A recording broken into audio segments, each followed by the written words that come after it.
बिस्मिल्लाहिर्रहमानिर्रहीम। अस्सलाम वालेकुम नाज़रीन, मैं हूं साकिब बशीर। मेरे साथ मौजूद हैं सुहेल रशीद साहब। सुप्रीम कोर्ट से आपको ख़बर देंगे कि आइनी तरामीम में क्या खिचड़ी जो पक रही है। और रात गए मौलाना फजल रहमान से, एक तो PTI ने मुलाकात की थी, फिर प्रेस कॉन्फ्रेंस भी हुई। मौलाना काफ़ी गुस्से में नज़र आए क्योंकि एक तरफ जहाँ पे मौलाना लाहौर से कराची और इस्लामाबाद के सफ़र कर रहे हैं और बिलावल भुट्टो जरदारी और कभी नवाज शरीफ से मिल रहे हैं, और दूसरी जानब मौलाना के जो है वो पीछे जो उनके अराकीन हैं वहीं पे नकब लगाई जा रही है। उनको जो है वो अगवा किया जा रहा है, उनको फोर्स किया जा रहा है वोट लेने के लिए। तो ये एक वैसे बड़ी एक अजीब सी बात है। इस पे बात करेंगे। रात गए वहाँ जो है वो आनियाँ जानियाँ लगी रहीं। फिर आज वकील जो है वो भी काफ़ी गुस्से में नज़र आए हैं। लाहौर से कराची और कोयटा तक इस्लामाबाद में भी प्रेस कॉन्फ्रेंसेस हुई हैं। वकील क्या पैगाम दे रहे हैं? इलेक्शन कमीशन ने अपनी बैठक बिठाई हुई है और इलेक्शन कमीशन अगर ये फैसला करता है तो उसके असरात क्या होंगे,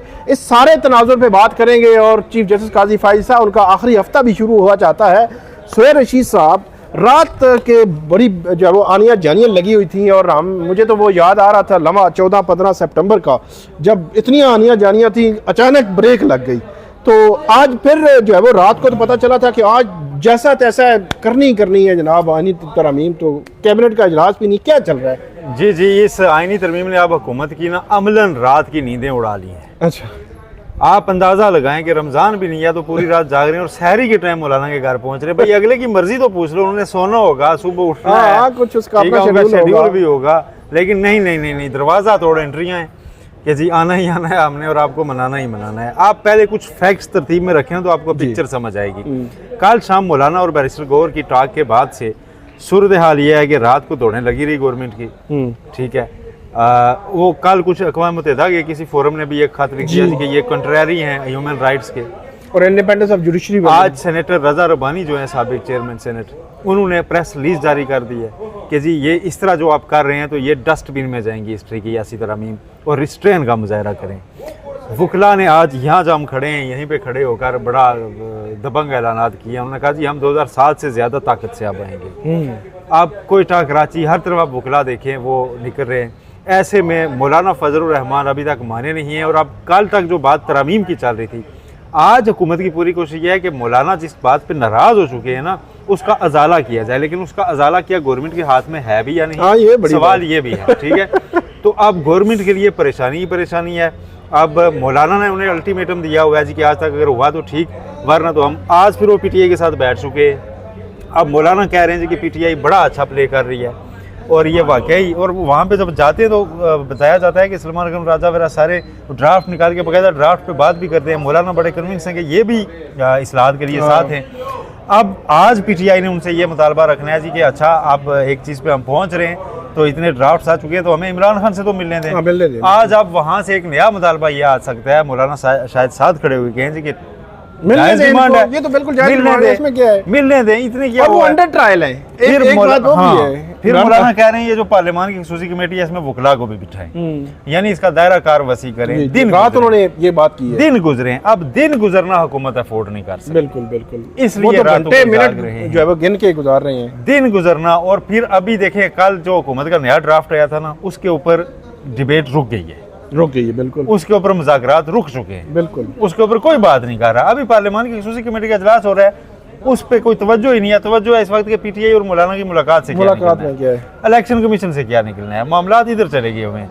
अब इलेक्शन कमीशन को कुछ लोग कह रहे हैं जी कि प्लान भी हो सकता है कि इलेक्शन कमीशन आज शाम को या लेट नाइट नोटिफाई कर देगी हम दोबारा मखसूस नशिस्तें तरमीमी इलेक्शन एक्ट के मुताबिक गवर्नमेंट को दे रहे हैं। और गवर्नमेंट के पास नंबर गेम बड़े और वीकेंड पे वो तरमीम कर गुजरे हैं। मंडे को जब ये सुप्रीम कोर्ट खुले तो एक ट्रूथलेस किस्म की हो और कहा जाए कि जी नहीं अब तो ये सारा मामला चैलेंज होगा आईनी डिवीजन के सामने या आईनी अदालत के सामने, तो इस तरफ भी चला जाए। लेकिन इलेक्शन कमीशन इसका मुतहम्मिल नहीं हो सकता। इलेक्शन कमीशन भी इसका मुतहम्मिल नहीं हो सकता और जो निज़ाम चल रहा है ये भी मुतहम्मिल नहीं हो सकता। ये हुकूमत भी इसका मुतहम्मिल नहीं। मेरा ख्याल है जिस बंदे ने इनको ये मशवरा दिया है ना कि इलेक्शन कमीशन को मांगे तांगे से जो मखसूस नशिस्तें हैं वो माले गनीमत इलेक्शन कमीशन को अपने साथ मिला के वो जो है वो ले लें और उस पर अमेंडमेंट कर लें, मेरा ख्याल है इससे बड़ी फेवर उन लोगों के लिए नहीं होगी जो इन आईनी तरमीम के खिलाफ है। बिल्कुल। अब देखें हालात क्या बने हुए हैं ना। अब ऐसी तरमीम अगर हो जाती है तो बुलडोज करके सारा सिस्टम जोर जबरदस्ती से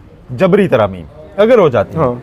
तो वो कितनी सस्टेनेबल होंगी, कब तक ठहर पाएंगी? बिल्कुल। क्या किसी वकला तहरीक की मुतहम्मिल हो सकती हैं? आगे आपका हालात ये हैं कि इस्लामाबाद में एंट्री के लिए रोज सुबह उठ के आपको भी पिंडी से आते देखना स्ट्रेटजी पड़ता है बनाना पड़ती है कि कौन सा रास्ता जो किस है रास्ते से जाएंगे, कहाँ से घुसेंगे, कितना पैदल चलेंगे, कितना बिल्कुल। गाड़ी पे जा सकते हैं, ये सारी चीज़ें कैलकुलेट करनी होती हैं। रेड जोन में एंट्री का तो फिर एक नया मरहला है, रोज़ नए रूट से। तो ये सारी चीज़ें जब आप इस तरह चला रहे हों तो फिर उसमें अच्छा ऐसी तरमीम करके तो क्या उनको इसी कंटेनर के कवर के अंदर रखेंगे? कहाँ वो चलेंगी? मुश्किल हो जाएगा। इसलिए कंसेंसस का जो मशवरा दे रहे हैं रज़ा रब्बानी समेत सारे लोग इन्हें कि कंसेंस, और रज़ा रब्बानी ने बड़ी अहम बात की है, उन्होंने कहा ये मुतफ़िका आइन है, इसको आप जबरदस्ती कोई चीज को छेड़ेंगे तो आपका पूरा आइन कंट्रोवर्शियल हो जाएगा और पूरा सिस्टम आइन पे खड़ा है। हाँ, तो आप ये ना करें, हाँ। आप इसको कंट्रोवर्शियल ना बनाएं और गवर्नमेंट थोड़ा सा इन चीजों को नोटिस करे कि जो हो रहा है वो क्या हो रहा है। अब हो रहा है क्या हो रहा है, कल वो शहरी रहमान साहब इतनी लिबरल अप्रोच, इतनी इंसानी हकूक की बातें, इतनी बड़ी जदोजहद, इतनी बड़ी पार्टी, आज सानिया कारसाज याद कर रहे हैं, हमें अभी तक याद है लोगों ने क्या क्या कुर्बानियां दी। कल वो नसीमा एहसान रोते हुए कह रही थी जी कि मेरे साथ, तो वो उन्हें बचा बचा के अंदर लेके जा रही थी आवाम में कि साडा वोट है जी, सानू छो। और यार कहाँ लेके जाएंगे इन वोट्स को यार? अंदाजा लगाए कि दोस्त धांधली, डर, खौफ, लालच, उससे आप जो है वो रासा करके आप वोट लेना चाहते हैं और उसको कैसे जो है वो कोई डिफेंस ही नहीं है, किसी के पास कोई दिफा नहीं है। सबसे बड़ी चीज जो ये तरमीम कर रहे हैं ना इस तरह, वो इनका नुकसान कर रहे हैं एक्चुअली। बिल्कुल, ये कंट्रोवर्शियल हो चुकी हैं, अमलन इनको इस वक्त रोक देना चाहिए कुछ वक्त के लिए, बाद में कर लें। मौलाना ने रात जो बात की, उन्होंने यही कहा कि इसको वसअत दें, इसमें वकील नुमाइंदे भी लेके आए और इवन सिविल सोसाइटी के लोग भी होना चाहिए, एक बड़े पैमाने पे डिबेट होनी चाहिए। ये आप अगर इस तरह करेंगे तो इस तरह जो है वो नुकसान दर नुकसान होगा। और इलेक्शन कमीशन की आप बात दोबारा करेंगे, इलेक्शन कमीशन एक आईनी इदारा है, इलेक्शन कमीशन का एक पूरा रोल है। इलेक्शन कमीशन के उस किरदार पर, उस कंडक्ट पर 8 फरवरी पहले ही बहुत सीरियस नोयत के सवालात हैं, 8 फरवरी से पहले भी और 8 फरवरी के बाद भी। सुप्रीम कोर्ट की एक फुल कोर्ट का फैसला न सिर्फ वो मखसूस नशिस्तें पीटीआई को देने का है, बल्कि चार्जशीट है इलेक्शन कमीशन के खिलाफ। वो इलेक्शन कमीशन अगर इससे बड़ी अगर को गलती करे कि वो जो है वो माले गनीमत उठा के दे दे। सोहेल साहब, मैं यहाँ पे एक चीज़ ऐड कर दूँ, मेरी इतला के मुताबिक हुकूमत वक़्त को हुकूमती जो कानूनी दिमाग हैं उनमें से कहीं से ये मशवरा दिया गया कि ये जो स्पीकर साहब खत लिख रहे हैं और क्या कह रहे हैं कि हम सादा कानून साजी से सुप्रीम कोर्ट का फैसला ख़त्म और दे दें हमें और इलेक्शन कमीशन उस पर एक्ट कर दे, उन्होंने कहा ये सस्टेन नहीं कर सकेगा, आपके गले पड़ जाएगा। बिल्कुल ऐसा ही होगा। और आप पहले दोबारा कल की शाम पे तो जाए ना, ये गैर मामूली क्यों थी? पीटीआई बोला करती थी ना, कल पीटीआई नहीं बोली, मौलाना बोला। कल नहीं, मौलाना छोड़ें जी, मौलाना की पार्टी बोली है हमारे साथ ज्यादती हो रही है, मैंगल साहब बोल रहे हैं हमारे साथ ज्यादती हो रही है, एएनपी के एमएल वली ने स्पीच कर मारी जी कि ये आप हाउस को क्या बना रहे हैं, ये आप कर क्या रहे हैं। तो ये वो पार्टीज बोल रही हैं जो कि पीटीआई की इत्यादि नहीं थी, जो पीटीआई के साथ नहीं थी। तो अब बात इन पे आ गई है, ये भी बोल रही हैं। तो जब इतने लोग इस तरह बोल रहे हैं और फ्लोर पे बोल रहे हैं और वो रिकॉर्ड हो रहा है, वो नशर हो रहा है, उसके बाद बिलावल भुट्टो जरदारी कौन सा कैरेक्टर लेना चाहते हैं जी कि मैंने तरामीम कराई है, ये वाली? ये पूरी जिंदगी आपका पीछा नहीं छोड़ेंगी। आज तक भुट्टो साहब के साथ कई ऐसी चीजें अटैच हैं जिनके ऊपर बात पीपल्स पार्टी नहीं करना चाहती। बिल्कुल ठीक है, वो कहते हैं जी चलें छोड़ें, उन्होंने फिर अजाला कर दिया। हम भी मानते हैं कि यार एक बंदा बाद में सूली चढ़ गया तो अजाला उसने कर दिया हर चीज का, और क्या करता वो मुल्क के लिए जान दे दिया उसने।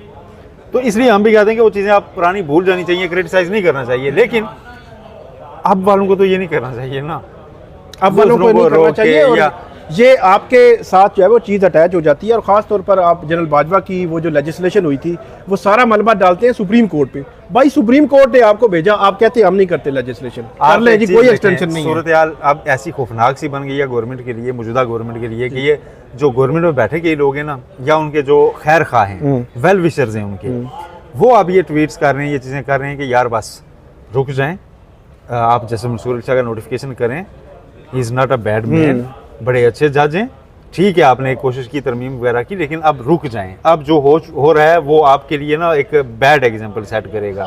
आप देखें वो उनके लिए बड़ा डाई हार्ड किस्म के कारकुन वकील हैं खालिद हुसैन ताजा, अब उनकी ट्वीट्स पढ़ें। बिल्कुल ठीक है, वो भी हाथ जोड़ रहे हैं हुकूमत को कि यार बस करें, ये आप जिस एंड पे पहुंच चुके हैं इससे आगे मत जाइए। तो गवर्नमेंट को भी कहीं ना कहीं ये रियलाइजेशन होनी चाहिए कि यार अभी कहेंगे ठीक है अभी रुक जाते हैं और लेट्स सी कि किस तरफ मामला जाते हैं। सियासत में कोई भी डेड एंड नहीं होता। आप ये तरमीम ना कर पाए तो कोई चीज़ आपकी ख़त्म नहीं होगी। आपकी 26 अक्टूबर को हुकूमत नहीं गिर रही होगी, ठीक है, नहीं गिर रही होगी, और शायद ज्यादा अच्छी कोई बेटर सेंस प्रिवेल कर रही नहीं हो उसमें शायद। अच्छा ये गवर्नमेंट क्यों नहीं जीत चाहती? इतना बड़ा सुनहरी मौका इस गवर्नमेंट के पास फिर है इस मौजूदा आज के दिन। जी क्या कि इनके साथ जो लोग बैठ नहीं रहे थे आज बैठने को तैयार हैं, बैठने को तैयार, इनके साथ बात करने को तैयार हैं। एक ग्रैंड डायलॉग का माहौल बन रहा है, बिल्कुल नेशनल लेवल के कंसेंसस का माहौल बन रहा है। बिल्कुल उसको आप 20 दिन 25 दिन महीना भी देते हैं, दे लें, बिल्कुल आपको लेजिटिमाइज हो जाएंगे। बिल्कुल आप लेजिटिमाइज हो जाएंगे। फर्ज किया एक मुतफिका तरमीम पास हो जाती है, कोई भी एक, जी जी जी, बाकी बाद में होती जाएंगी ना। एक पॉइंट डेमोक्रेसी में से एक थर्ड पार्टी को जो पॉलिटिक्स से निकालने वाला, मेरे ख्याल में वो उसी को कर लें, उसको कर लें।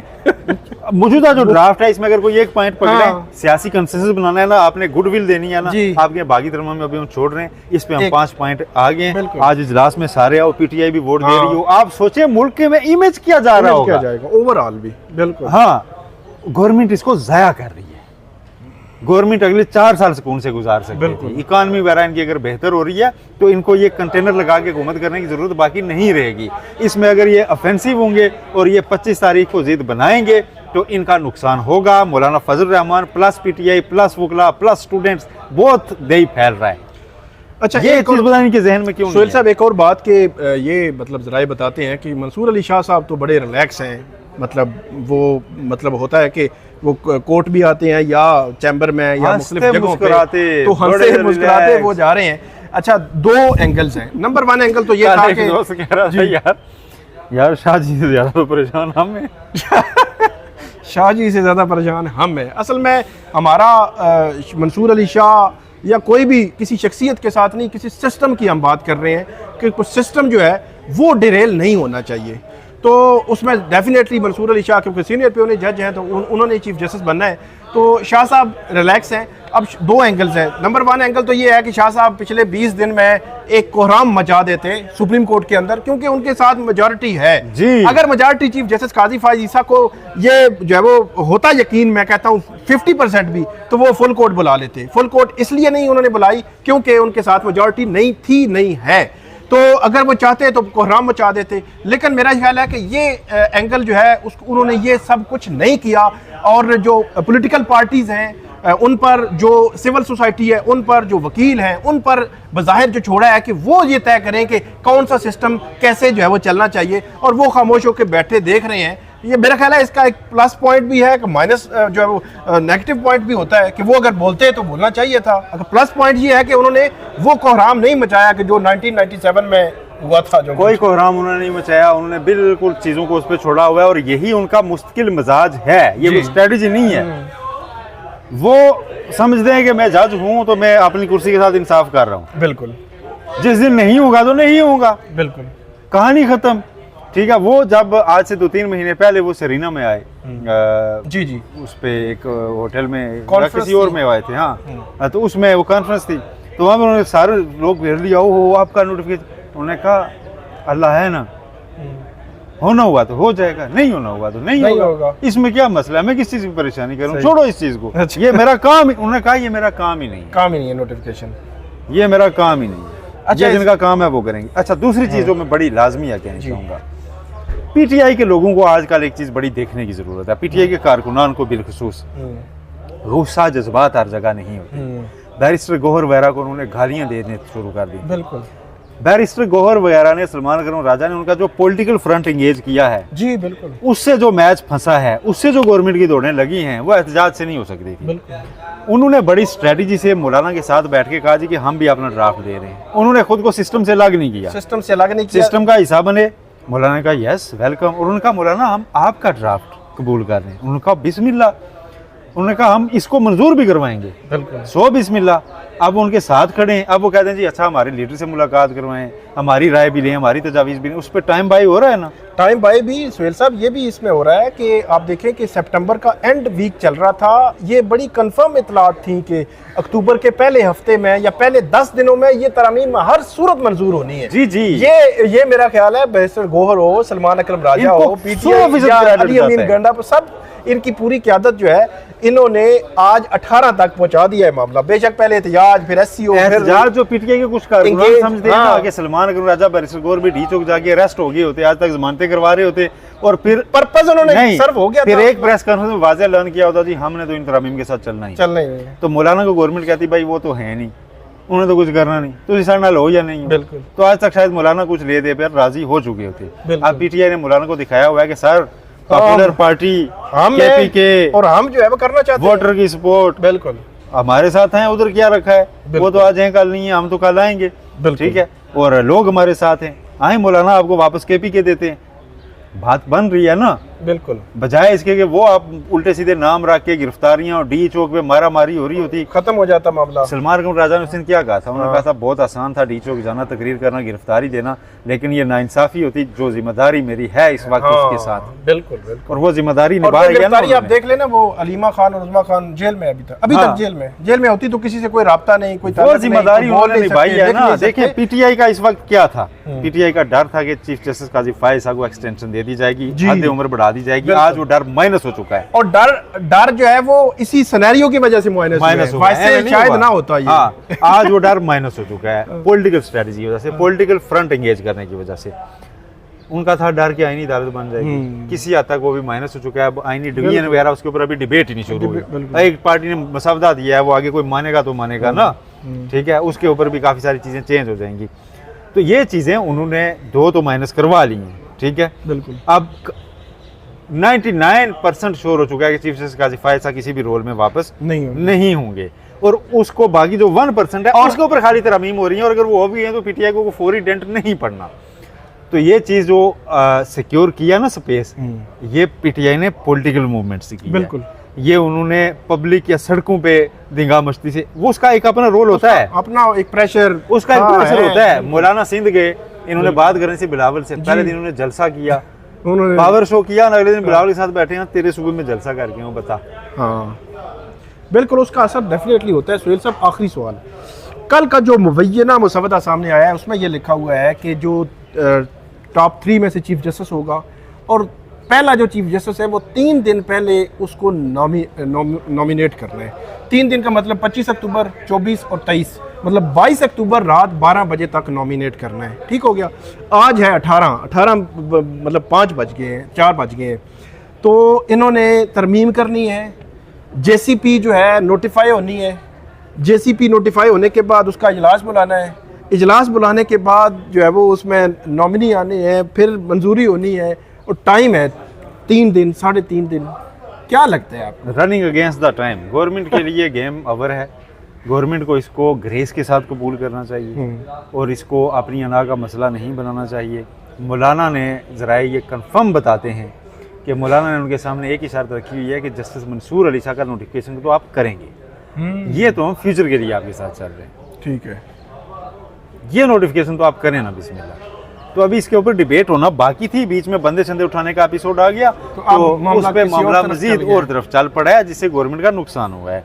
और वैसे एक बात मैं आपको बताऊं, कल किसी ने एक तबसरा ये भी किया, मैं कि सुन रहा था, बंदा याद नहीं, उसने कहा कि मुझे लगता है कि तमाम पॉलिटिकल पार्टीज कहीं ना कहीं ये रायता फैलाए रखना चाहती हैं और करना नहीं चाहती। अच्छा, मुस्लिम लीग नून ने जब नया ड्राफ्ट दिया ना, उसमें सिर्फ आईनी अदालत का नाम बदल के आईनी डिवीजन रखा है, और सुप्रीम कोर्ट के अंदर होगा, बिल्डिंग में खाली, चीफ जस्टिस का उसे लेना देना नहीं होगा, अपॉइंट भी बाहर से हो रहा होगा, बेंच भी पार्लियामेंट से बन के आएगा, अदलिया मुदाखलत वाला।